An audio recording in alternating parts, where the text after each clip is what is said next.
The Minimalists.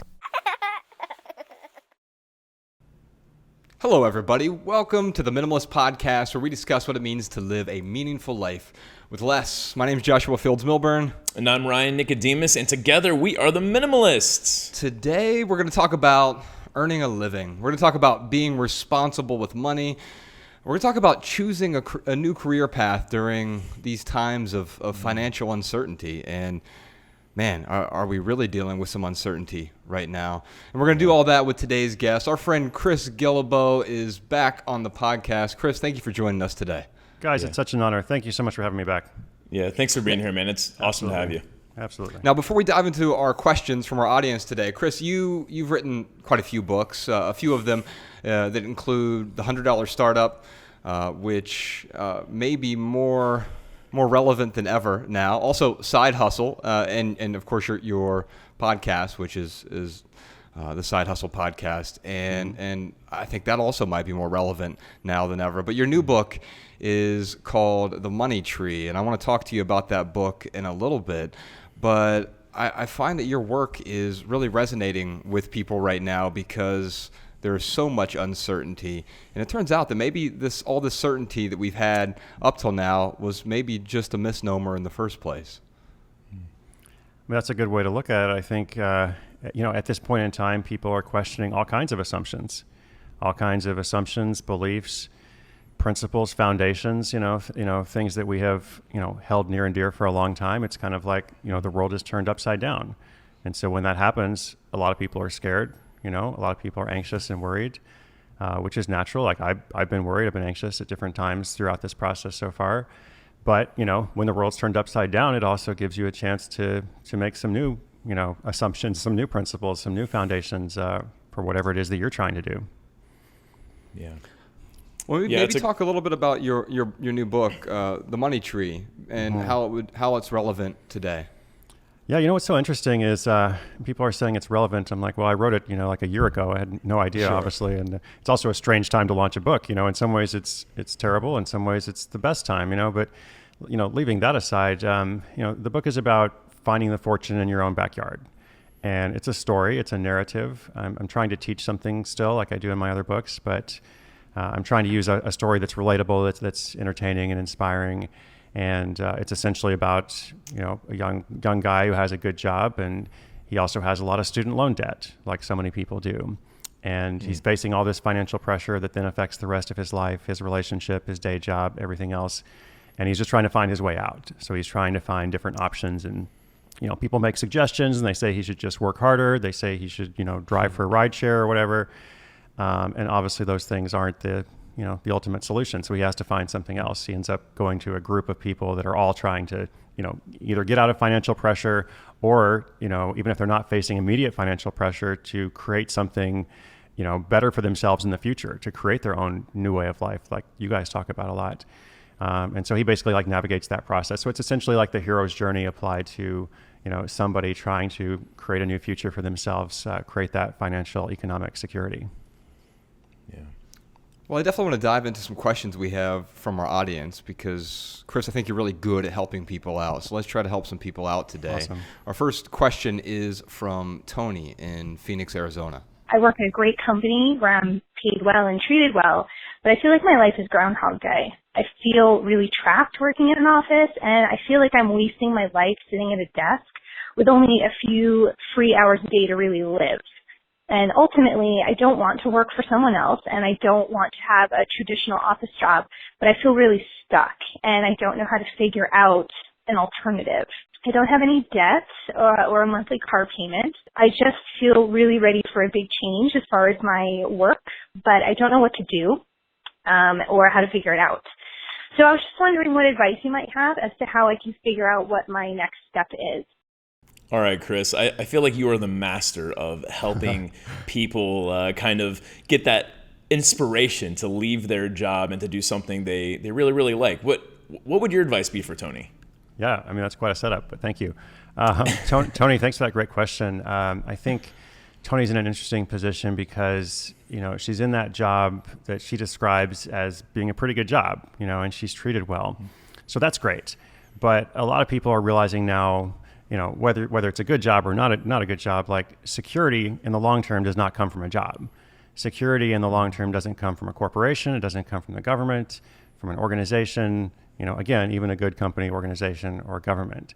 So, she's really wise there in saying, I want to do something else. Second thing is like, I think it's so much harder to leave a job that's decent or is good or is just like okay than it is to leave one in which you're miserable. Like in some ways, misery is a much better companion than mediocrity, right? Because if you're miserable, you're like, I got to get out of this situation. Like I got to change. But if it's like okay, it's like decent. Well, I should feel fortunate because I have a job, I've got my health insurance, et cetera. It's really hard for people to make changes in that place. And so it's great that she's actually like being proactive and like I want to actually, make a change. Like I am dissatisfied, I am discontented. And it's so important, I believe, to pay attention to that, like to pay attention to that feeling of, something about this isn't right for me. It doesn't matter if it's right for somebody else. It doesn't matter that it's a good job. If other people are struggling, I can still struggle in different ways. Like your struggles are not, comparative to others. So the discontent is there, the desire is there. I think the next thing is, okay, so what are we going to do? And at that point, I think a lot of people are focused on this dichotomy of like, I'm going to leave my job and start this other thing. And I always suggest, or almost always, why do you have to, leave your job to start the other thing? Why don't you start the other thing right now? Why don't you start the other thing in whatever situation you're in, even if you have limited time, like we all have limited time. And people make time for what's important to them. So in some ways, being busy is like this benefit, actually, more than a handicap. Like if you've got limited time, Tony, spend 1 hour, a day trying to figure out, okay, what is my next thing? Am I going to start a business? Am I going to start, if it's a business, what kind of business is it? Is it a product? Is it a service? Is it some kind of reselling thing or like whatever it is, what's the next step for that? And then I think from there we could talk, on and on about like all the different steps of like identifying the idea and how to implement the idea and such. But I think that's the path, basically. The path is to say, today, basically, rather than think like 4 weeks in advance or 4 months in advance when you leave the job or whatever period it is, what am I going to do today to get closer to that goal of eventually, finding more of my path, so to speak. Yeah. We often think about like just if we're discontented with one area, running into our boss's office and yelling, "Screw you, I quit."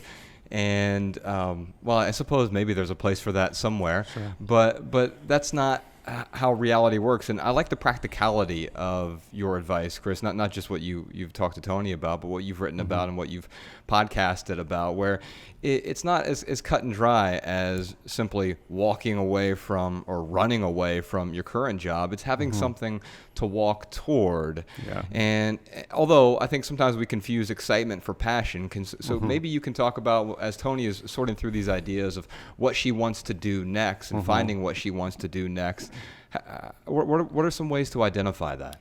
Yeah. Just thinking about that first thing you said in terms of walking into your boss's office and saying "screw you." I think there is a place for it. I mean, I think you said that well. Of like, there's a time and a place for it, and I think you always have to ask like, what are the stakes? Like, what is at stake here? And if you are 20 years old or whatever it is, you're in an entry level job, you don't have a ton of responsibilities, and your job sucks, then why not just quit? You might as well quit because you can probably find something better and.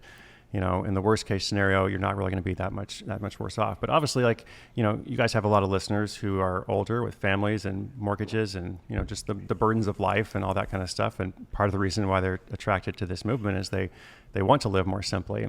But it's a process, it's a path. So how do you then go from, I think you put it like the separation of like excitement and passion. And I would just add a couple of words there, skill and value. And so value, as I think of it, it's it's this business word that's thrown around all the time, but I think of value as just helping people. What you guys do with the podcast and everything else, it's valuable. It's helping people. So, Tony or anybody else, what can you do that helps people? What is your skill? More than what is your passion, what is your skill? Let's make a list of all the things that you are good at. I think that's a much more effective path than let's make a list of all the things you like to do. It doesn't mean you're going to end up doing something that you hate. I mean, normally what you're good at, we're also kind of passionate about. There is a connection there. But by focusing more on that, like what's going to be helpful to somebody else, it's just a much better business path to go down than like, okay, I like ice cream, how can I make money, eating ice cream or something. There's probably some path to do that, but it might be easier to be like, what am I actually really good at? What's fascinating about that, Chris, is quite often when you think about businesses, you think that they're selling products or services, but ultimately what they're doing is they're helping people solve problems. Every Absolutely. successful business, no matter whether they're a Fortune 500 company or a mom and pop shop on your street, they are helping solve some sort of problem for their customers. And if you can help people do that, ultimately, if you're adding enough value to those people's lives, the money does tend to show up. Yeah, I think sometimes like the mistake people will make, and you said it, Chris, like they'll say, what can I do what do I like and how is it going to make me money? And instead of tagging that last part on how it's going to make me money, just start with what do I like and how can I help people? The other thing too is I feel like another mistake people make, and I did this because I was totally in Tony's situation, and I can empathize where she was. I was at a point where I was working 60, 70, 80 hours a week. I was in Groundhog Day.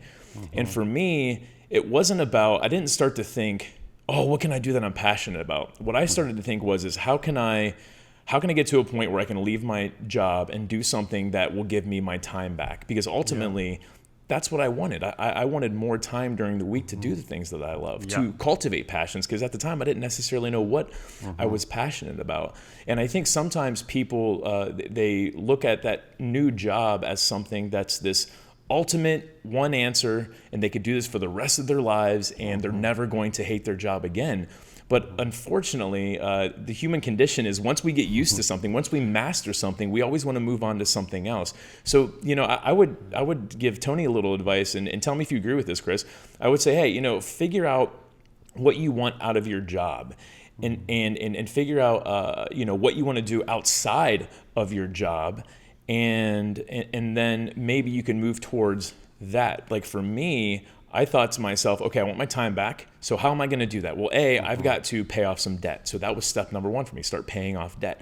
And then my ultimate goal and Josh's goal is we were going to, go be baristas and eventually open up a coffee shop. And it wasn't like we loved making coffee, but we had an interest in coffee, and we really, we a bit of a connoisseur of coffee. But ultimately it was being a barista to work 30, maybe 40 hours a week, but having that time after my job to do things that I love. I didn't rely on that. I wasn't thinking that barista job was going to be this magic bullet answer for, it was something that would give me my time back. You were passionate about getting your time back, which is a Yes. pretty powerful motivator. And it's funny you mentioned the coffee thing because, when I started doing my stuff like 20 years ago, working for myself, I started by selling on eBay. It literally was 21 years ago, and like eBay had just come out, and I was selling stuff, and it was so exciting because I wasn't passionate about, like I'd started by selling stuff around my house, and then like you run out of stuff around your house to sell, and you start looking to see what else is selling, and then okay, I can buy Lego at this price, or I can buy actually coffee is what so I imported coffee for a while from Jamaica and resold it. And I wasn't passionate about any of those items at all. I think I did cigars for a while. I did like fashion, women's purses, just all kinds, just random stuff, basically. And not passionate about a single item or category, but yet, the act of like learning to create this, economic, influx. It was like I'm getting PayPal notifications like from people I don't know on the internet, like sending money to like buy stuff. It was so cool. I was like, this is great. I have no idea what I'm doing, and I'm making twice as much money. It was like $15 an hour, and the last job I had was $8 an hour. And, this is very motivating. Like if I learn more about this, I can probably do even better. And maybe eventually I will specialize, and, later on I get, better at something more specific. And I don't want to sell Lego and coffee for the rest of my life. But when I was doing it, it was pretty fun. I was surprised at how passionate I felt about something that I had never thought about before, just because it was this new thing and it was bringing me that freedom. So very similar to you, Ryan. Tony, I'm going to send you a copy of Chris's new book, The Money Tree. I think you'll find a lot of value in that, and I want to just wish you good luck in your search for your new path. Kristen in Los Angeles has a question for us. After some serious soul searching and hard ass work throughout my 20s, I'm rounding the corner to 30, and feel at a real loss of direction. I pursued and finished a specialized degree and penetrated the field very quickly and really grew professionally within the last 6 years. I also made some bank money during that time and paid off my student loans. And yet, at 29, I realized this is not what I want to do anymore. I find myself almost back to the start since my degree is so specialized and even entry-level positions in other industries won't look at me because I'm, air quotes, overqualified. Do I go back to school and start this whole process over? I'm an intelligent human, so I know I can do really anything.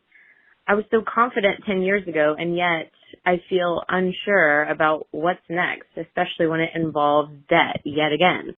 Well, Kristen, unfortunately, I have some bad news for you. If you haven't discovered your passion by age 29, then you're never going to find it.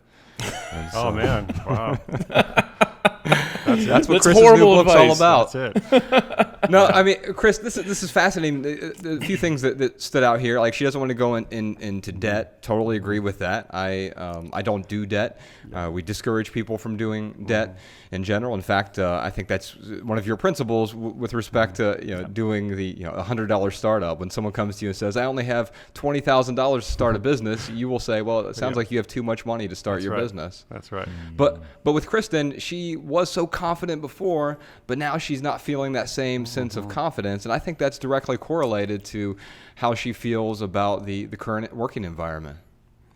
So here's what I think. Kristen, what got you here won't take you there. Basically, Kristen obviously is really smart. She's hardworking. She worked her ass off. I think she said, saved money, got that specialized degree, so obviously all these qualifications. Where you want to go next, you need a different skill set, and you don't acquire that skill set by going back to school. So I'm not a big fan of telling people what to do. Obviously if that is the best path for you, then you go and do that. But just based on what I heard there, you've already followed that path, basically. You follow that path, you know how to excel in that kind of environment, et cetera.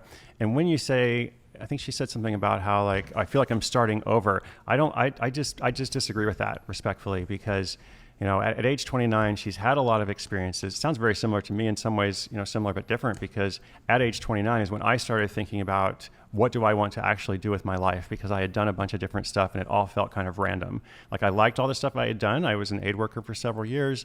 I had, been that eBay entrepreneur. I had started traveling to a bunch of places, but there was really no connection between those things, and I was dissatisfied. And out of that experience is how I ended up starting a blog, The Art of Nonconformity, and a lot of other stuff that came later. So I don't think she's going to start over. I think it's what is the collection of this stuff that she has learned, the experiences, the knowledge, and the answer is probably not so just as it's probably not going back to school, it's also not the entry-level position in some other industry, because she is overqualified for that. The question is, what is she qualified to do? And it may not be an easy answer in the sense this is the job on LinkedIn that you were supposed to go and apply for right now. It probably isn't, actually. It probably is something that's a totally different direction. She's talking about she's feeling dissatisfied or whatever words she used. So it probably is something that's completely different. And I don't know what that is, but I think what got you here won't take you there. So therefore, this is the time to actually rethink maybe everything, perhaps. Yeah. It's funny. Chris, I love that you said that, man. So Kristen isn't just starting over. She's starting over with experience, which is a huge perspective shift. And Kristen, you absolutely have to appreciate that. I do have one piece of advice on figuring out kind of what maybe Kristen wants to do next. I know I did this when I was in the corporate world. I started just kind of daydreaming on jobs that I thought would be interesting. And I remember one specific job was the CEO of the Better Business Bureau. And so I emailed the CEO of the Better Business Bureau in Dayton, Ohio, and I said, "Hey, I'm interested in what you do. Can I take you out and have buy you a cup of coffee or buy you some lunch, and maybe we can talk about, what your job looks like?" And he was totally amicable to do that. And I did that with a couple other people, and some people said yes, some people didn't respond to me, which is fine. But I really loved that approach. I don't regret that approach of going to different people whose jobs I was kind of interested in and just taking them out for a cup of coffee and seeing what their job was like and see if it was something I wanted to pursue further. Ryan, people often think that because at age 29 is when we started the Minimalists, a decade ago. right? And people often think, well, you guys started over and you walked away. But Chris brings up such a good point that we really carried all the knowledge and the skills that we had developed over the course of the 12 years working at that corporation that we worked with. In fact, we were still working at the corporation. This is Chris's advice as well. It's not like we just left there and started a blog. We started the Minimalists.com back in 2010, a decade ago, and we were still in the corporate world for quite a while afterward and still paying down debt. And so it was a more slow transition, but also all those skills, whether it was public speaking or presenting or business writing or managing people, leading people, these are all skills that carried forward to ultimately what we do right now. And we had established this nice foundation that this isn't a completely different thing from what we were doing before, even though ostensibly it might appear to be nothing like managing a bunch of retail stores. There are certainly some skills that moved forward. Yeah, the soft skills always carry forward. I think that's the thing too. When Kristen was talking about her skills, she's probably thinking about the hard skill. Like I learned, chemistry or electrical engineering or whatever. But the skills that everything that Joshua just mentioned, and also like she talked about working your ass off. Well, I have a feeling that a lot of people listen to this podcast or watch the video are overachievers, which is great, but a lot of the population doesn't know how to work their ass off. A lot of the population doesn't know how to manage like life and work without getting into a lot of debt and feeling overwhelmed. So she's got a lot of skills, I'm sure. I think those are the skills that are highly valuable, more than just like what your bachelor's degree or your master's degree or whatever is in. Yes, indeed. Absolutely. Kristen, I'd love to send you a couple tickets to our West Coast tour stop. We just had to reschedule this entire tour because we're currently on quarantine. Chris, you're supposed to be out this month in April doing a West Coast tour of the United States and Canada, and we've moved that back to November. So anyone who got tickets, those are obviously going to transfer over. You don't have to worry about that. But Kristen, I'd love to invite you to this event. We're going to have a special guest there. We'll do a live version of the podcast. We'll give a talk about minimalism. People will be asking questions. We'll be answering those questions. You can come on out. We even have a special musical guest. For folks at home who are interested, it's just theminimalists.com/tour for tickets. Ryan, what time is it? You know what time it is. It is time for our lightning round where we answer your text messages. You can text your questions and comments to 937-202-4654. Yes, indeed. Those texts go to both of our phones, Ryan's and my phone. And we don't answer every question, although we're quarantined right now, so we're answering almost every single text message we get. And we do reply to as many as we can. During the lightning round, this is where Ryan and I and our guests, we attempt to answer questions with just a short, shareable, less than 140-character response. And we put the text to these minimal maxims in the show notes so you can copy and share our pithy answers on social media if you'd like. And now you can find all of our minimal maxims in one place, minimalmaxims.com. Ryan, what question we got? Our first question is from Cullen. What is the best advice you've ever gotten regarding money?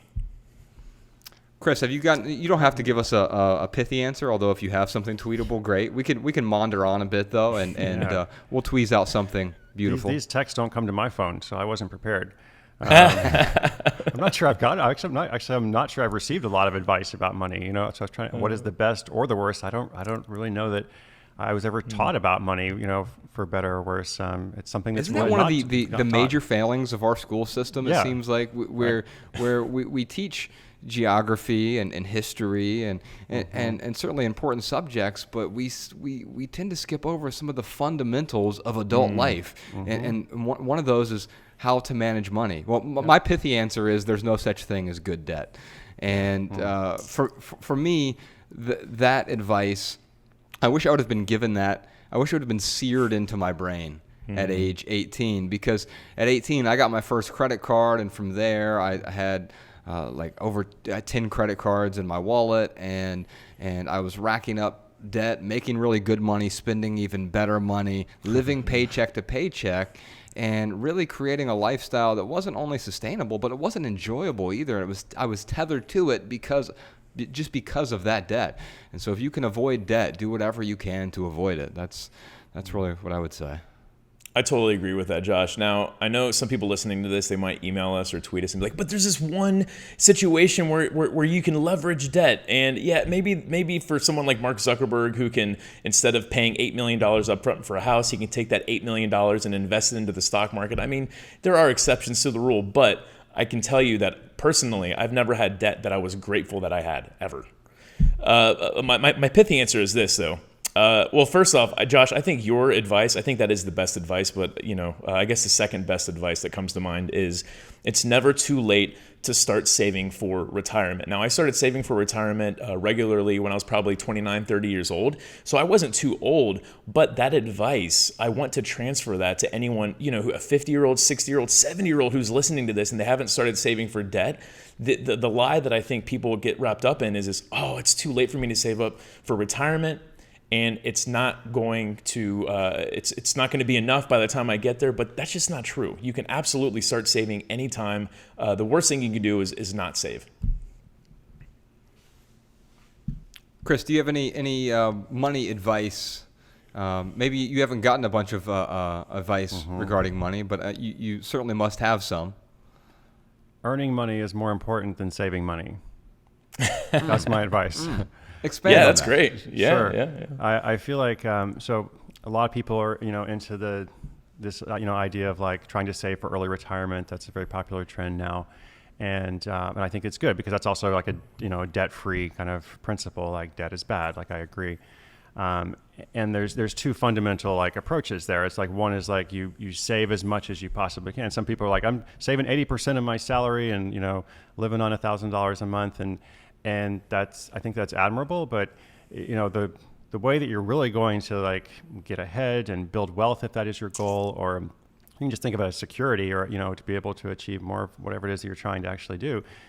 If you just have an average salary, it's kind of a long road. Like, yes, it's true that like compound interest, investing over time, 100 years from now, a dollar will be whatever, and you're going to be hit by a bus the year before you retire, et cetera, et cetera. But the best thing you can do is really increase your income, because if you increase your income, then you can save more, but it's a lower percentage. Again, with an average salary, it's going to be very difficult to, if you have significant debt, let's say, which a lot of people do. Like I'm totally on board with that no debt philosophy, but I also just recognize that a lot of people kind of come to this perspective because of decisions that they made earlier. And so the way you're going to sort that problem out is not by cutting out your coffee, or whatever the example is. Oh, I'm going to save $30 a month. Well, what if you made $300 more a month because of a relatively simple thing that you did? Why don't you do that? And that doesn't require walking away from your current career. What you're talking about and what you talk about with your podcast is you can develop some sort of side hustle, a side business, do additional revenue streams in your own life that are going to help you, so you're not worried about, oh, should I buy lunch or coffee today? Yes, right, exactly. I feel like these are choices that kind of weigh people down. They become burdensome, and then they start feeling really bad about spending small amounts of money. Like a small amount of money can often make your life better in a pretty meaningful way, whether it is that coffee or something else. And I don't want people to just feel like they every time they are spending money, then it's like this negative thing. We have to trade money for some other stuff that we need to live. And so the best thing you can do is to earn more money. All right, before we get into our added value segment and our listener tips today, it looks like we have a bunch more surprise questions this week. Yes, indeed. What can these uncertain times tell us about minimalism? Everyone's talking about money IQ, but what about money EQ? What's your emotional intelligence around money, especially in a time like this? Also, what's your 401k and retirement savings strategy and advice during these times? And how do you start your side hustle with hope in an environment of fear? Plus, how do I break ties with a job to which I feel an emotional attachment? Plus, we got a bunch more questions for Chris. And if you want to hear all that, listen to this week's Maximal episode on the Minimalists Private Podcast. That's right. You're currently listening to our weekly minimal episode, but each week, Ryan and I and our guests record an entirely different, much longer, maximal episode on the Minimalist Private Podcast. Let me just say this. This isn't a bonus episode.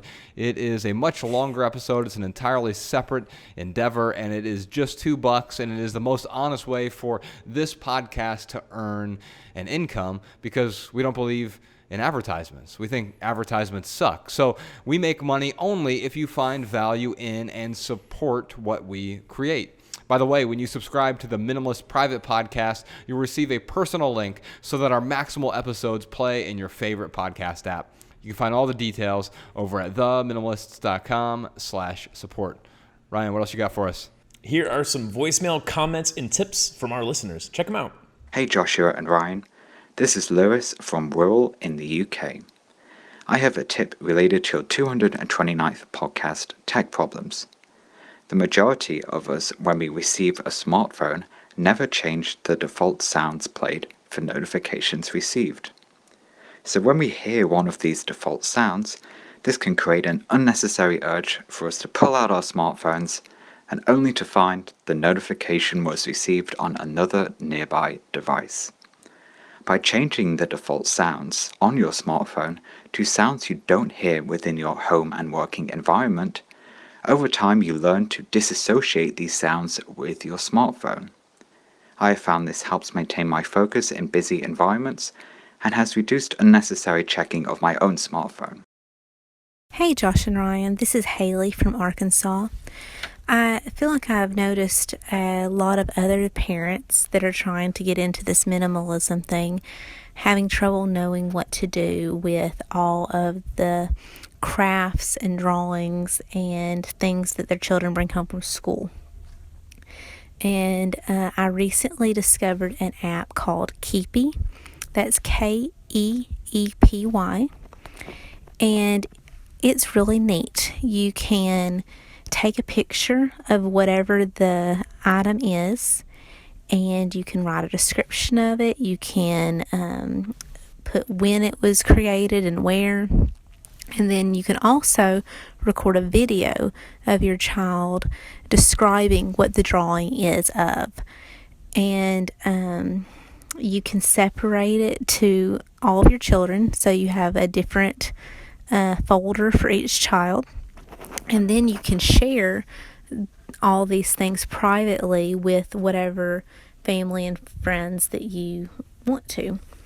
The app costs about $15 a year, but that seems really reasonable to me to cut down on the stuff that you're saving. And then there's another app or website called Keepsake, and that's spelled with a Q. So it's Queepsake. And it's a service to help with recording memories of your kids, kind of in place of a baby book if you wanted. And you can go in and enter your child's information, and then they will text you questions as frequently as you want to pay for the free services once a week, but you can have it every day for each child if you want to, and also text pictures if you want to.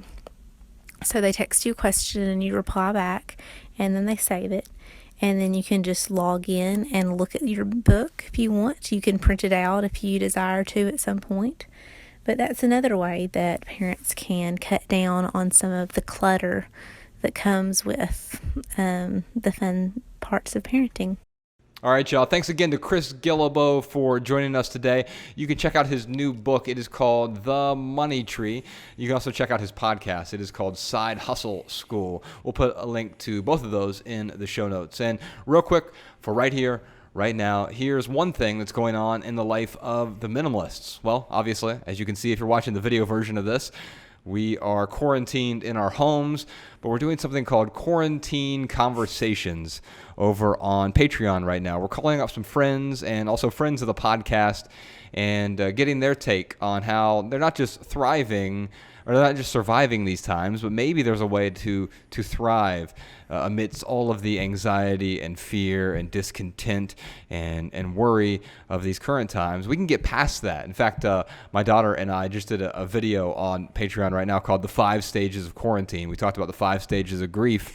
I think maybe the 6th stage is thriving, getting past the grief altogether of all of this and figuring out a way to thrive in these strange, unfortunate circumstances. So Ryan and I are going to call up some friends, get their unique perspective, just different friends from all different walks of life, people we've known for a long time, maybe since childhood, people we've just met in the last few years, and trying to get their unique perspective on how they are handling, how they're coping with the momentary quarantine. You can follow The Minimalists on Facebook, Twitter, and Instagram at The Minimalists. If you have a comment, question, or minimalism tip for our podcast, email a voice memo to podcast@theminimalists.com. Comment on this episode at youtube.com/theminimalists. And if you want our show notes in your inbox, sign up for our email list over at theminimalists.com. You can also receive our Simple Sunday emails each week over there. And for our added value this week, Ryan, have you listened to The Weeknd's new album? Oh, no, I haven't, man. I need to check it out. I didn't realize he had one. Yeah, it just came out, and like, I don't know if this is a great time to release an album, or maybe it's like the perfect time. I'm not sure. His music is kind of, I think of his music as like driving around at night music, which you can still do, I guess, while we're quarantined, as long as you're driving around alone. But what a perfect song title here. His new album is called After Hours, by the way, and this song is called Escape from LA. And I know there are some people who are doing that during the pandemic. And so, go ahead. You know, I will say that this is the time probably to create music, for sure. I don't know if it's the best time to put an album out, but if you're sitting at home and you're a musician, write some music. Yes, indeed. Well, here's The Weeknd. His song Escape from LA from the new album After Hours. And if you leave here today with just one message, we hope it's this: love people and use things, because the opposite never works. Thanks for listening, y'all. We'll see you next time. The Minimalists.